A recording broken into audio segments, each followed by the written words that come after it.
कल कल कल देर रात अमेरिका के राष्ट्रपति जी ने एक ट्वीट किया है जिसमें उन्होंने टैरिफ्स के बारे में प्रधानमंत्री जी को अवगत कराया और उन्होंने प्रधानमंत्री जी के बारे में एक सच्चे दोस्त के बारे में भी चर्चा की है उस ट्वीट में। उसके बाद आदरणीय प्रधानमंत्री जी ने शुक्रिया अदा किया नहीं, दिस इज नॉट गुड। उन्होंने विस्तृत रूप से धन्यवाद देते हुए ट्रेड के बारे में जो भारत और अमेरिका के संबंध है उसकी चर्चा की है उस ट्वीट में। मैं यहां ये बताना चाहता हूं कि मैं विपक्ष की हताशा, विपक्ष का फ्रस्ट्रेशन ये स्पष्ट मुझे दिखता है, जिन्हें अच्छाई में भी बुराई दिखने का एक स्वभाव, एक तरीका बन गया है। मैं सरकार की तरफ से आपको ये आश्वस्त करना चाहता हूं कि सरकार पूरी ट्रेड के बारे में, ऑल माइन्यूट डिटेल्स के बारे में सरकार आएगी और आपको बताएगी और कंसर्न मंत्री उसके बारे में चर्चा करेंगे। बहुत जल्द सरकार सो मोटो स्टेटमेंट देने वाली है और इस ट्रेड डील के बारे में भी विस्तृत रूप से चर्चा करने के लिए सरकार तैयार है। लेकिन ये जो तरीका है, दिस मेथोडोलॉजी, ये तरीका प्रजातंत्र के लिए बहुत बड़ा घातक है और इंडियन नेशनल कांग्रेस और इंडिया अलायंस का इररिस्पॉन्सिबल बिहेवियर है। It is an irresponsible behaviour when the government is ready to answer each and every question and when the government is ready to give us details. No. Suraj, you should understand. You want the government to respond when the government is responding. You are shouting. It is your frustration which is speaking. We are ready and whatever President Trump has tweeted yesterday night, late night, it is amply clear that what you were saying, that has been proved wrong, absolutely wrong. That has to be understood. Now the question number 31, Dr. Mehta Visram Kulkarni ji. Question number 31. Nothing will go on record except the question hour. Question number 31, sir. Honorable Minister. Sir, First supplementary, Dr. Mehta Visram Kulkarni ji. Sir Nadda ji बोलना चाहते हैं। Now, leader of the house.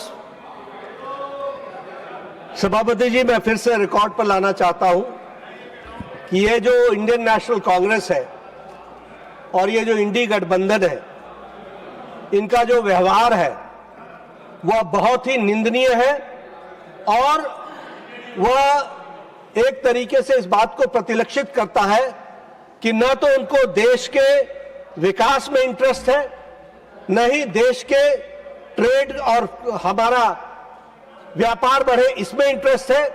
उनका interest सिर्फ हर चीज में राजनीति करने का है, जो अभी हमको प्रत्यक्ष प्रमाण मिला है।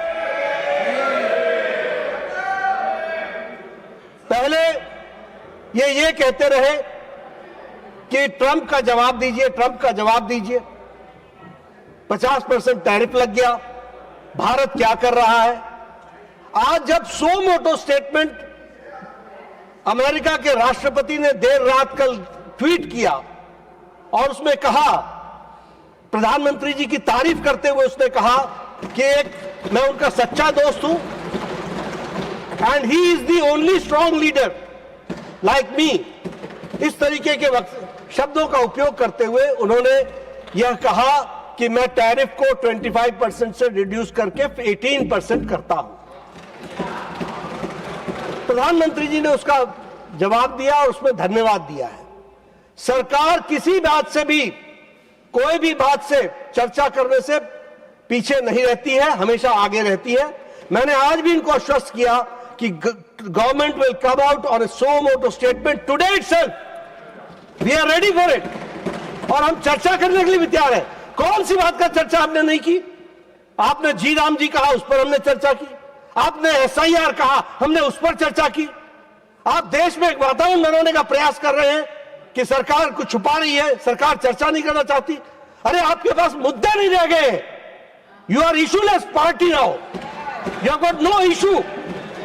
और मैं ये कहना चाहता हूं कि आपका बड़ा गैर जिम्मेदाराना व्यवहार है, इररिस्पॉन्सिबल बिहेवियर है, और ये एक तरीके से गैर राष्ट्रवादी व्यवहार है। इसको भी हमको ध्यान में रखना चाहिए। It is anti national. इनको नेशन से कोई लेना देना नहीं है। ये आज ऐसे मुकाम पर आकर के पहुंचे हैं जहां इनका फ्रस्ट्रेशन हर मोड़ पर दिख रहा है।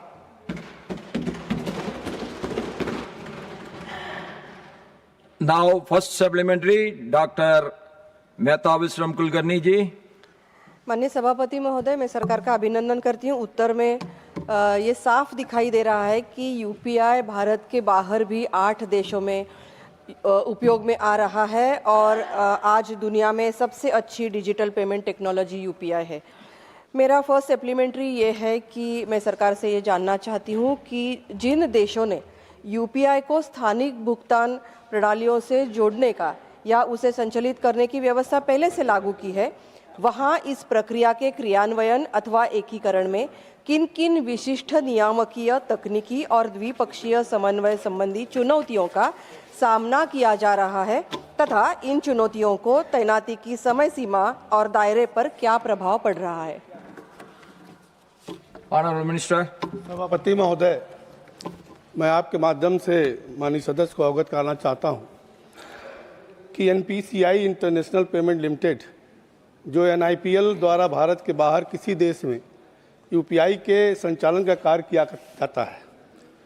यूपीआई को अन्य देशों में ले जाने के समय अन्य देशों के फास्ट पेमेंट सिस्टम से यूपीआई के इंटरलिंकिंग में टेक्नोलॉजी में अंतर, करेंसी एक्सचेंज रेट, टेक्नोलॉजी में ऑपरेटर और स्कीम की ओनरशिप आदि जैसी चुनौतियां आती हैं। इन सभी चुनौतियों को NPIL द्वारा सुलझाया जाता है।